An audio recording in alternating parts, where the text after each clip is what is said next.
I've often quoted as saying I would rather be governed by the first 2,000 people in the Boston Telephone Directory than by the 2,000 people on the faculty of Harvard University. In this present crisis, government is not the solution to our problem. Government is the problem. They share our beliefs, our convictions, our hopes, and our dreams. These are the conservatives of the heart. They are our people. Join the best in the movement. It's Conservative Conversations with ISI, educating for liberty since 1953. Welcome back. You're listening to Conservative Conversations with Johnny and James. Today we are joined by Father Michael Ward. Father Michael is a senior research fellow at Blackfriars Hall, Oxford, and an associate member of the Faculty of Theology and Religion. Father Michael, thank you for joining us. My pleasure, James. Thank you for having me. And before we get to our books of the week, I wanted to take a moment to thank everyone who has written a review of the show on Apple Podcasts. For those of you who have not had the chance to review the show yet, we would appreciate if you took a few minutes to rate and review Conservative Conversations. This will help us reach more listeners with the important thinkers and ideas we are discussing here. Moreover, if there are any topics or guests you want to hear from, please feel free to shoot us an email with questions, requests, suggestions, etc. at podcasts@isi.org. Now, let's get to our books of the week. Father, what are you reading right now? This very moment, I'm reading a book called The Road Not Taken by David Orr. And it's an analysis of the Robert Frost poem of that title. The subtitle of David Orr's book is Finding America in the Poem Everyone Loves and Almost Everyone Gets Wrong. And it's a very close reading of The Road Not Taken. And I'm finding it very interesting. I'm learning a lot about Robert Frost. I'm seeing depths in the poem which I had previously missed. And I'm enjoying it. I recommend it. So what does everyone get wrong about The Road Not Taken?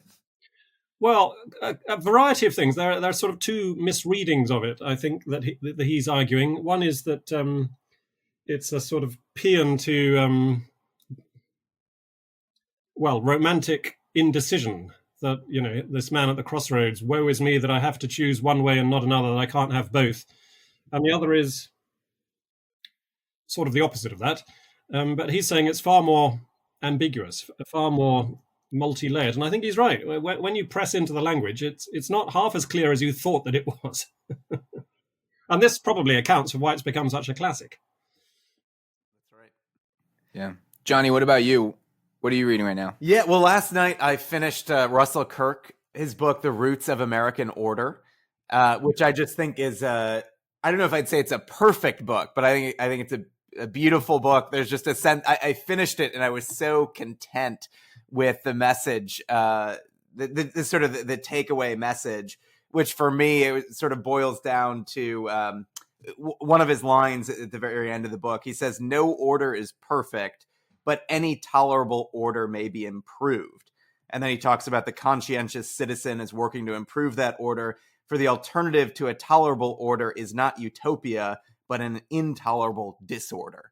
And so just, kind of reflecting on the state of things in America and the West, thinking about the duty, there are many flaws with our current order and structure, but there's also a lot that I'm grateful for.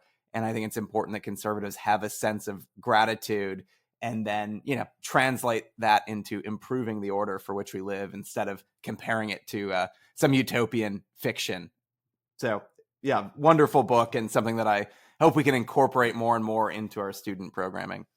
What about you, James?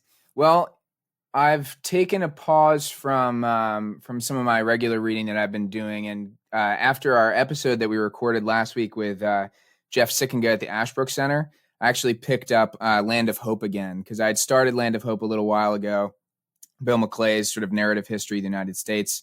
And I've picked it back up. We're in the Civil War. And I just think it's a wonderful way to sort of reacquaint oneself with American history in the sense of the story of America, and not just dates and facts and things like that. So that's been a really enjoyable read for me as of late. Fantastic. All right. Well, before we get to the formal part of our interview, I'd like to thank you for listening to Conservative Conversations with ISI. This podcast is a production of the Intercollegiate Studies Institute, and our mission at ISI is to educate for liberty. If you'd like to help us in pursuing that mission, please rate and review this podcast on Apple Podcasts to help us reach more listeners like yourself. All right, Father, let's kick off this interview with actually a little bit of background about yourself. Now, I met you sort of by providence or happenstance about a decade ago. I was wandering around Oxford, didn't know that Father Michael Ward existed, and I think I was actually in a pub, and I saw a poster on the wall that said C.S. Lewis lecture, Father Michael Ward, and it happened to be like an hour from the time that I was sitting there in the pub. And I said, well, that sounds interesting. So I made my way down to, I think, what was St. Peter's College and heard your talk. And then afterwards came up, and it turns out we had all these Hillsdale connections. And, years later, you then helped me to get an internship at Cambridge with Malcolm Geit, which I'm grateful for. So can you tell me a little bit about your journey, so the audience you were an Anglican chaplain at the time, and now you're a Roman Catholic priest. So what's your career arc and your story? Yes, I was indeed chaplain of St. Peter's College back then. And before that, I was chaplain of Cambridge College, Peterhouse, in the other place.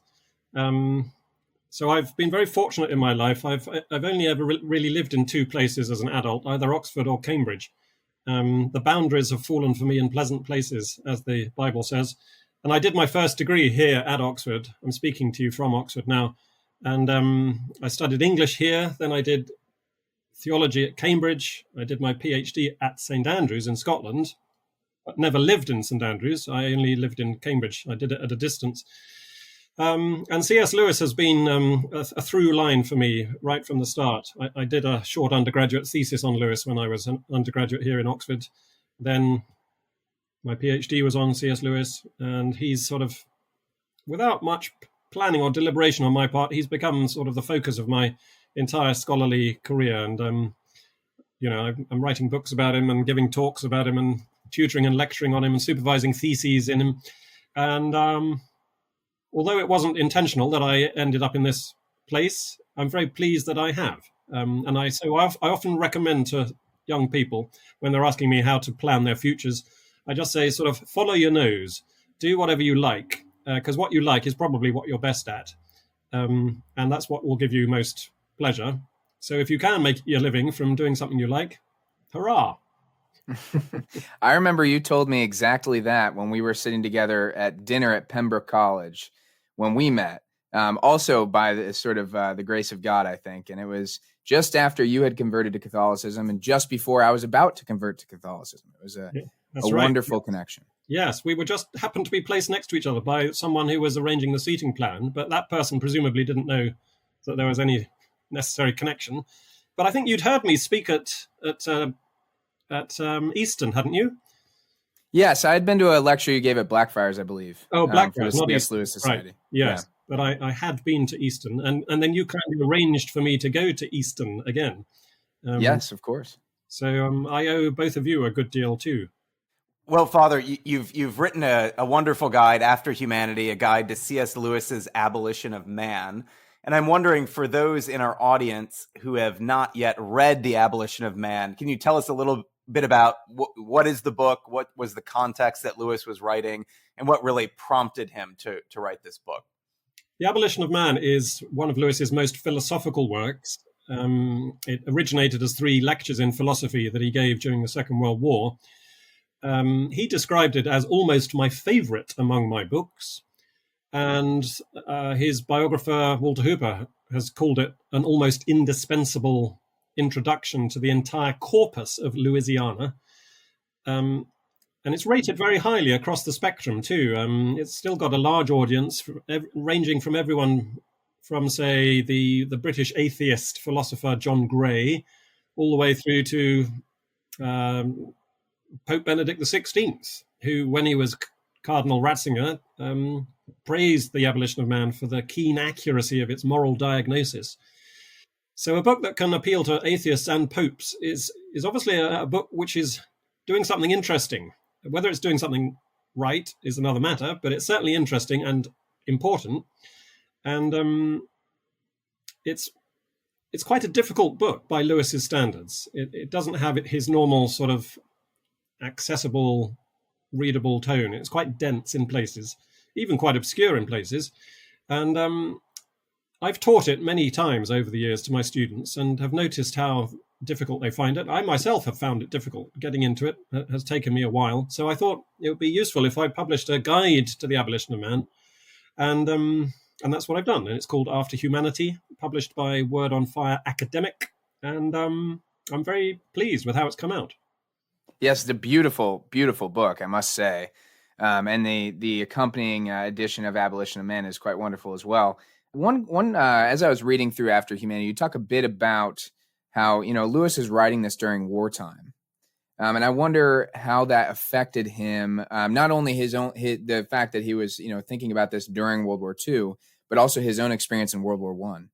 Yes, I think both world wars played some sort of part in the abolition of man. The immediate context, the Second World War, Britain was still, in the depths of that conflict. It was February 1943 when Lewis gave these lectures.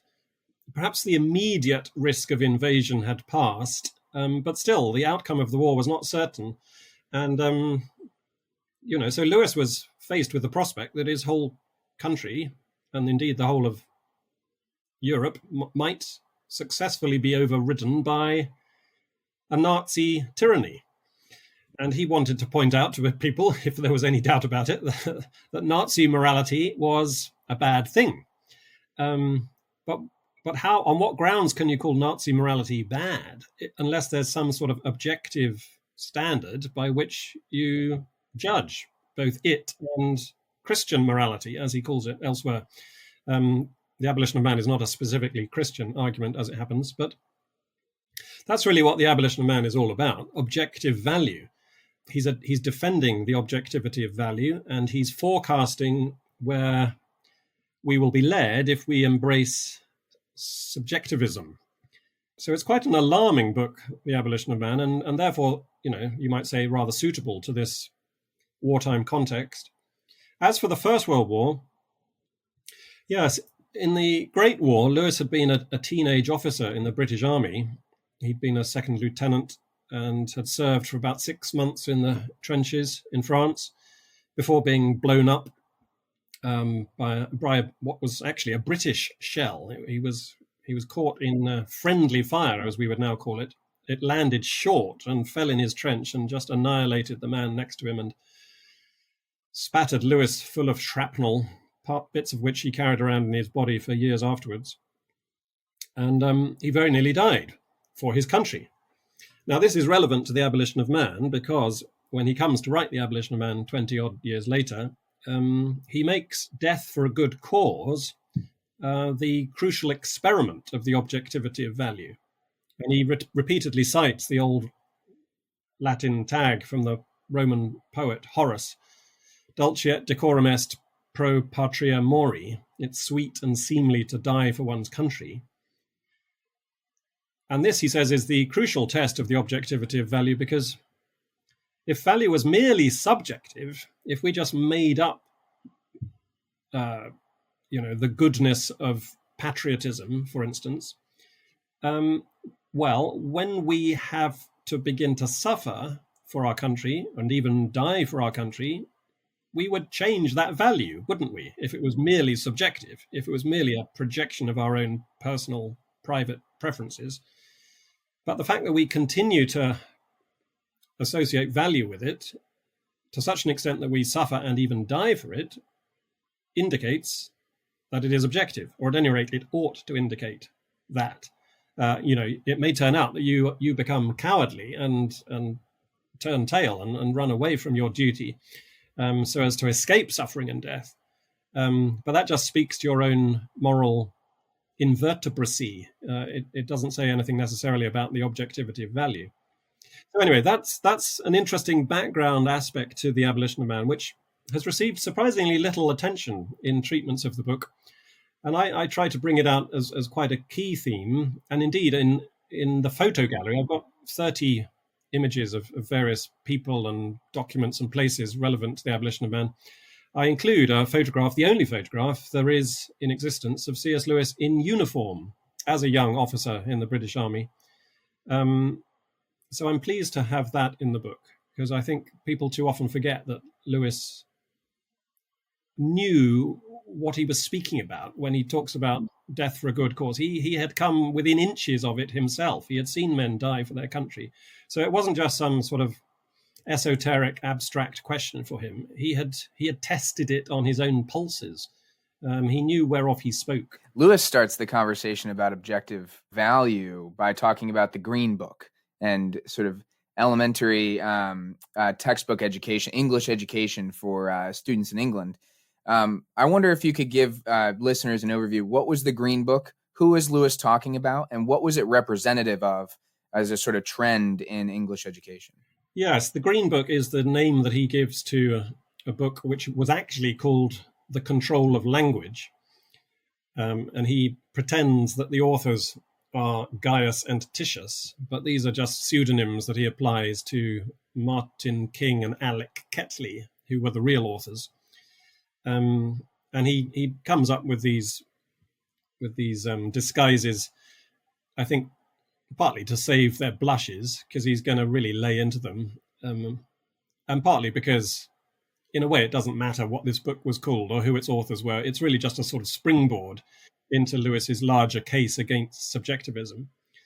But in this Green Book, he finds a striking example of what he regards as subjectivist approaches in aesthetics.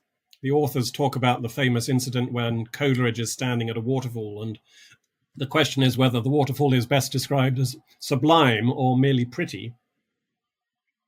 And the authors of the Green Book suggest, well, it doesn't really matter. You say sublime, I say pretty. Let's call the whole thing off. You say tomato, I say tomato. It doesn't really matter. There's nothing objective in the waterfall that would merit one designation over another. And Lewis, as I say, takes this as his starting point for his larger case, his attack upon subjectivism and his defense of the objectivity of value. And anyway, that's one of the reasons why on the cover of After Humanity, I have a picture of a marvelous waterfall.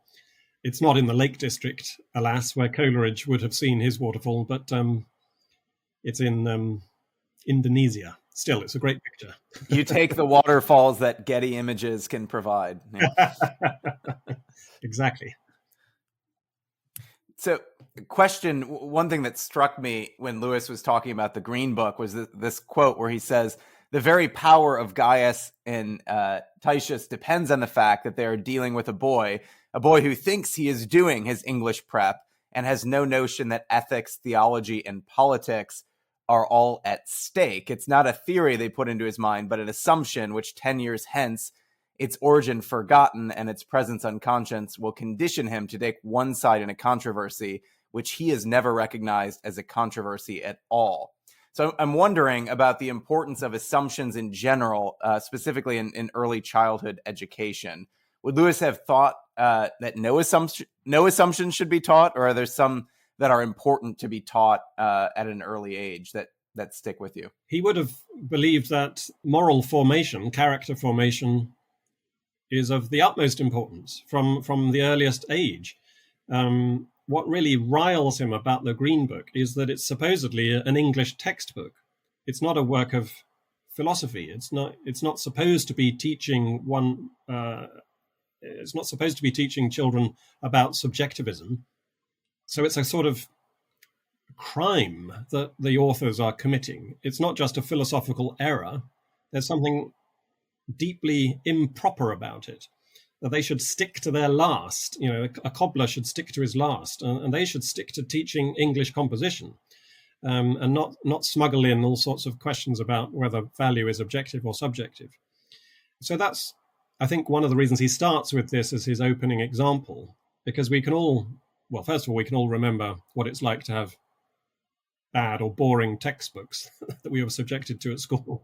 And partly also that, we can sympathize with children who are being manipulated, propagandized in such very improper ways.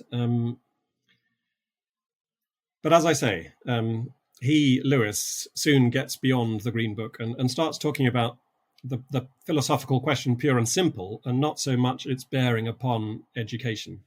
Yeah, so one of the probably the central theme in the Abolition of Man is what Lewis calls the Tao, which is sort of the word he uses, the Chinese word he uses to describe a general idea of objective value. And he writes, he sort of talks about a number of different cultures and how they have some sense of this idea, and then says, what is common to them all is something we cannot neglect. It is the doctrine of objective value, the belief that certain attitudes are really true and others really false, to the kind of thing the universe is and the kind of things we are. Those who know the Tao can hold that to call children delightful or old men venerable is not simply to record a psychological fact about our own parental or filial emotions at the moment, but to recognize a quality which demands a certain response from us, whether we make it or not. Why does he use the Tao instead of saying natural law or objective value just generally? Why does he use this phrase or this word, excuse me? I think it's a canny rhetorical move to emphasize the universality of what he's talking about. By reaching all the way into Confucian philosophy and adopting this term, he's wrong-footing those who might assume that he's just making another standard defense of natural law in a sort of Thomistic vein.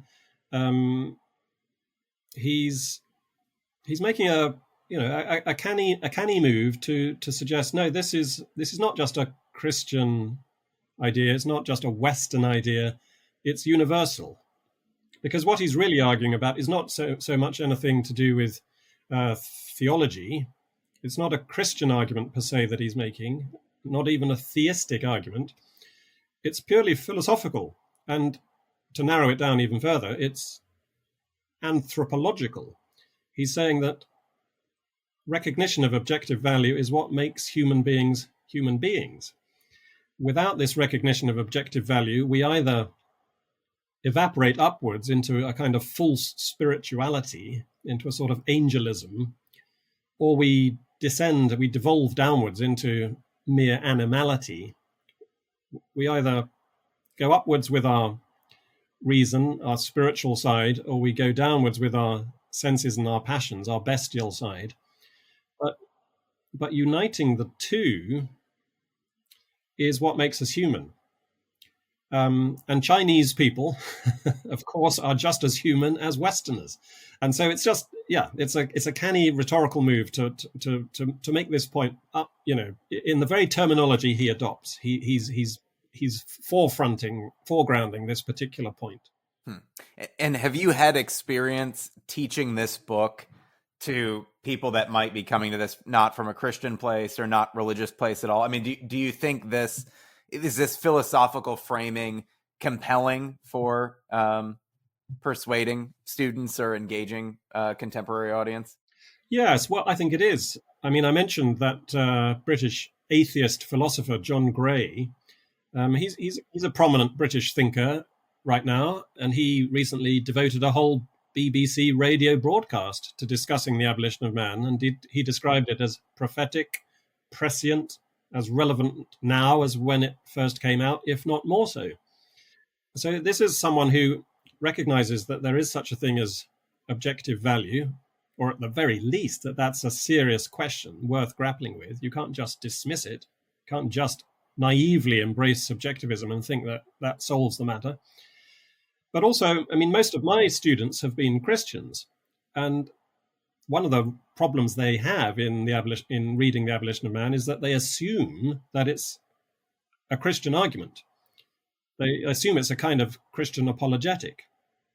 And it takes some pushing back upon that presumption to make it clear that, no, it's purely philosophy.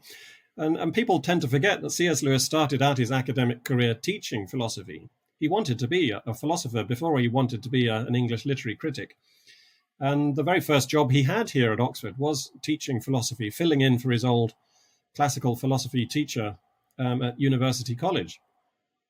So anyway, your question, Johnny, was whether, what was it about? I'm sorry. Well, it was to the extent that students find this compelling, because I can see how, or whether or not, a purely kind of, so I guess it's a good point that this is a philosophical argument, not a a theological argument. I'm sort of wondering, would students find the philosophical argument more compelling than, say, an argument about the person of Christ or the incarnation, or, it's sort of working? Does it help to frame things philosophically, or is theology and the story of Christ and the church? I think it's a both and, but I don't know. I'm just wanting to know, in a world in which subjectivity has been so absorbed to the point where people would think it's amusing that we're complaining about whether a waterfall is sublime, whether it's actually sublime, or whether we feel like gives us, nice feelings inside, when we're at a point where, you literally can, you can decide if you're a male or a female. There's nothing but subjectivity. I'm just curious how students receive this, and if they find it to be compelling. Well, I think most of them just find it surprising to see this great Christian apologist working in purely philosophical terms. And I think most of them, find it compelling as far as it goes. To be honest, most of them are not philosophically trained. They're coming at Lewis from a more theological or English lit sort of background. But as I point out, if they want the more theological account of this argument, they need to go to Mere Christianity, because Mere Christianity, interestingly, opens with an argument which is very similar to that of the Abolition of Man. The first 3 or 4 chapters of Mere Christianity are basically the Abolition of Man in popular form, much more accessible. But in Mere Christianity, Lewis advances to an argument for God and then an argument for the Christian God. He doesn't just stop at objective value, but he evidently sees a defense of the objectivity of value as a very valuable starting point to get people to a position where questions of God and the Christian God can be addressed and thought about more seriously. Of course, he was a Christian. He didn't think that the philosophical account was the best account on its own. It was fine as far as it went, but you could go a lot further under theological and Christian steam.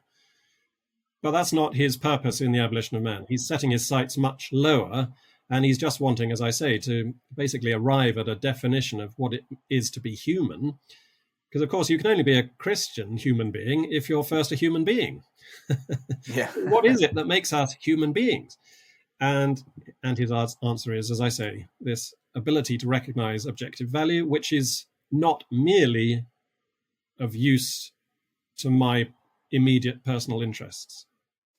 I think this is a really good time for us to jump to our listener question.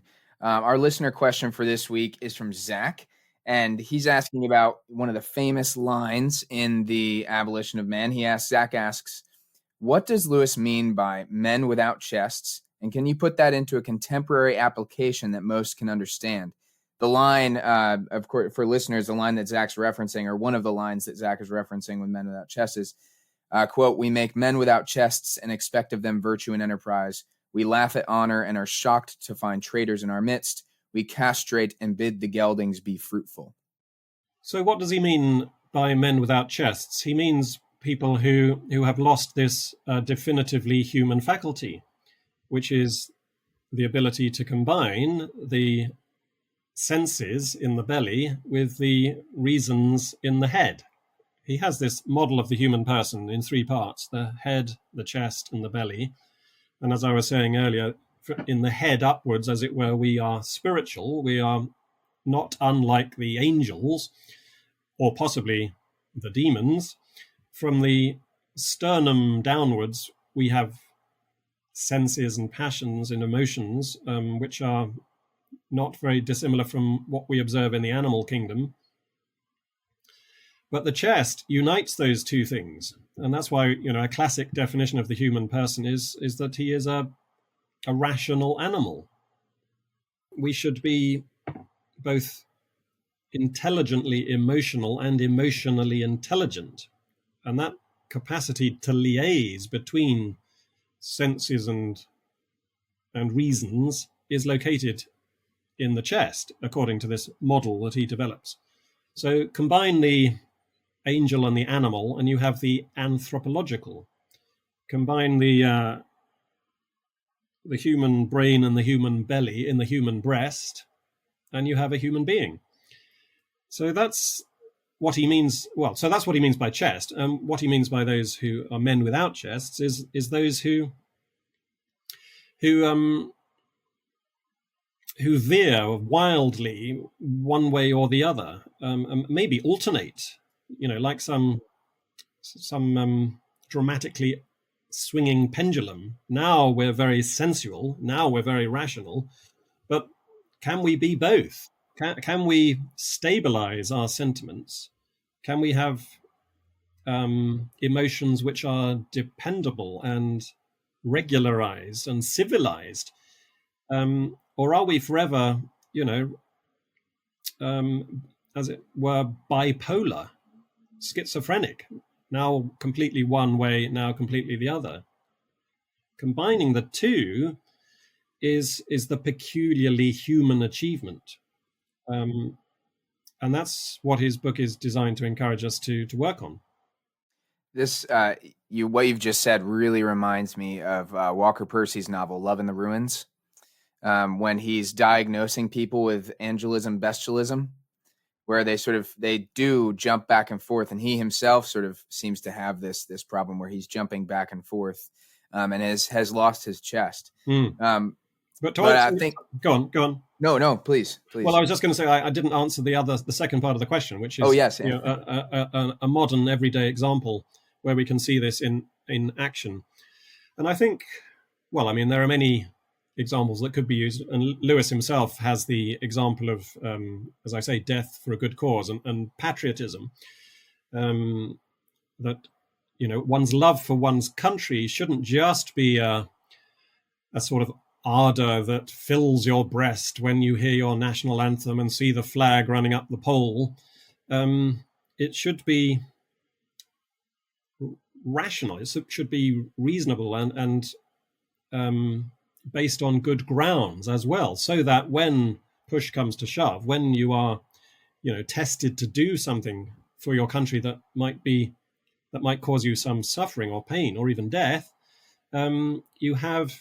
you don't just disappear into a sort of emotionalism, neither do you disappear into a sort of actionless, cerebral attitude. You combine both. You say to yourself, no, I know rationally that my country is good. I have felt it on these previous occasions. Now let's show it. Now let's prove it in the moment of testing. But so that's Lewis's example, but perhaps a more relevant example for many of us who are not in the armed forces or are not required to suffer and die for our country is, I don't know, something like marital fidelity.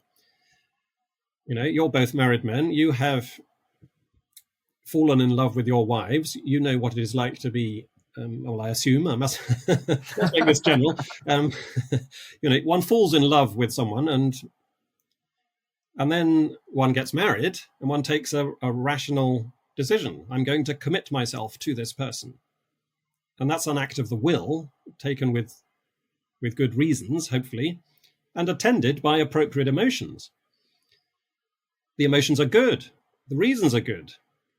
But when it comes to that moment of temptation, when you're, tempted to look at someone else, or tempted to, start indulging your appetite for pornography or whatever it may be, your stabilized sentiments come to your rescue. This is the point of testing. This is the crucial experiment about whether you really love your spouse. Are you going to remain loyal to them at the moment of testing, or are you going to allow your center to collapse and your belly and your head to be driven apart? It's a classic strategy, isn't it? Divide and rule. The very term devil, diabolus, means that which throws apart, that which separates and scatters. And that's why the integrating chest, the liaison officer between our reasons and our passions, is so absolutely crucial, because it's only that which will allow us to resist the diabolical schemes of our enemies.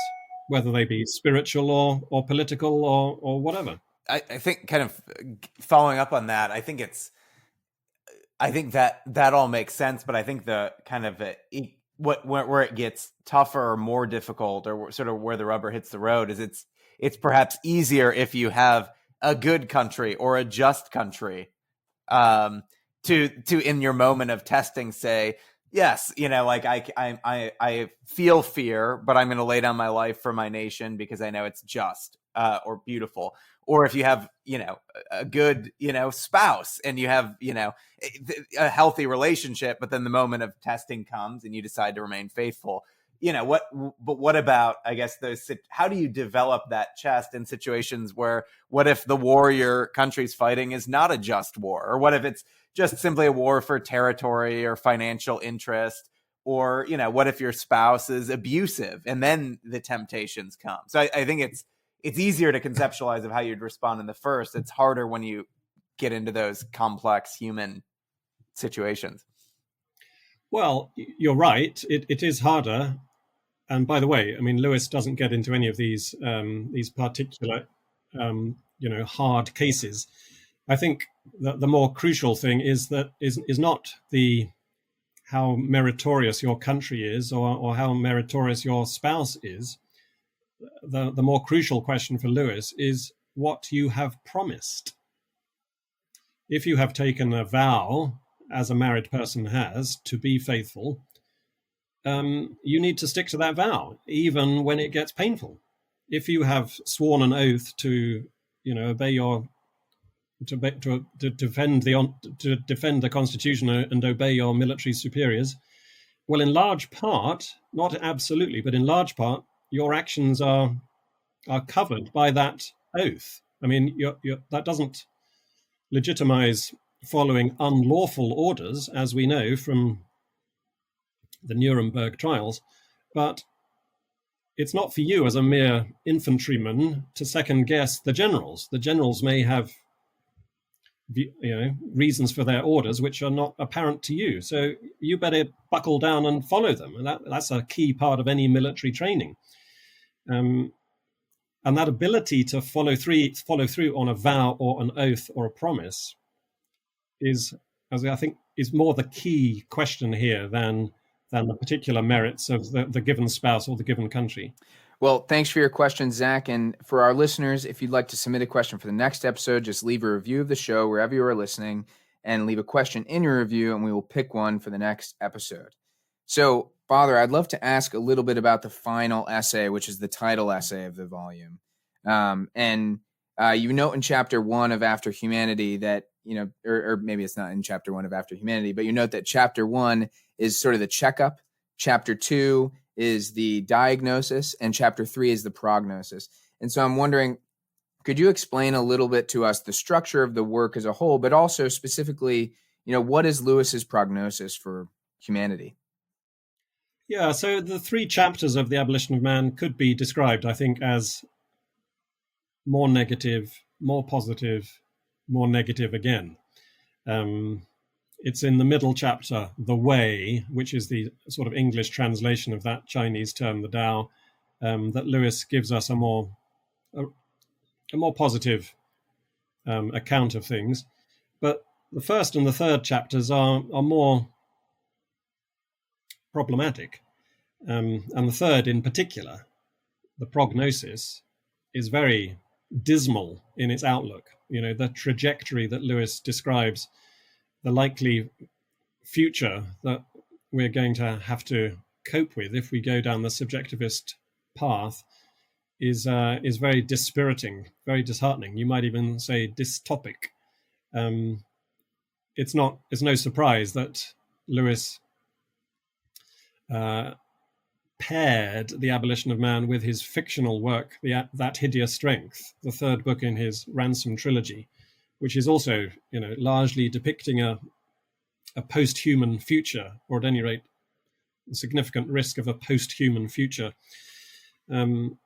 If we think that there is no such thing as objective value, we're effectively seeing through first principles. You have to assume something as axiomatic before you can come to any moral conclusion at all. there must be something good, surely because it's good, because it's good, because it's good. And we recognize that, and there is no deeper ground to appeal to. It's axiomatic, in other words. And unless we accept these first principles of moral reasoning, we cannot claim to be moral creatures at all. If we see through all things, he says, it's the same as seeing nothing. And a wholly invisible world is a wholly transparent world is an invisible world. We make ourselves blind, in other words, if we see through first principles. To see through all things is the same as not to see. That's the closing line of the Abolition of Man. So that's his prognosis, and he doesn't give many reasons to hope that terrible destination will be avoided. And this is another thing which I think is often missed about the Abolition of Man. It's a very negative account. Lewis's books generally end on very positive notes, often with depictions of heaven or beatitude, resurrection, hope. But here he's predicting universal blindness. It's not a happy picture. Father, we're about out of time here, but I wanted to conclude with the question that we ask all our guests, which is, what is conservatism? The name of the podcast, Conservative Conversations. But more particularly, would Lewis have considered himself a conservative? And if so, what would that have meant to him? Yeah, okay, well, what is conservatism?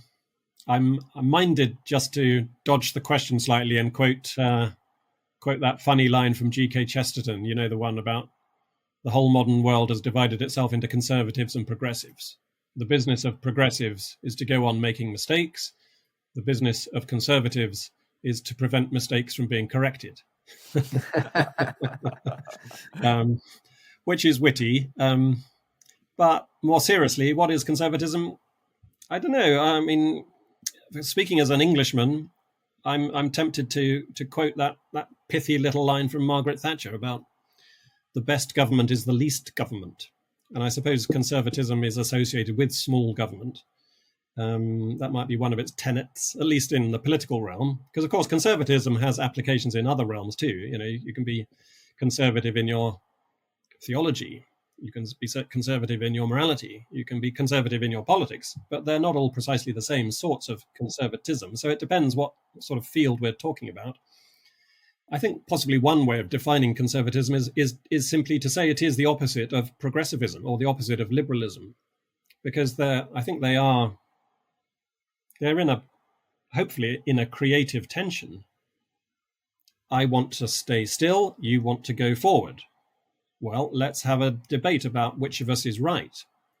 That's a debate between a conservative and a liberal, which hopefully is fruitful.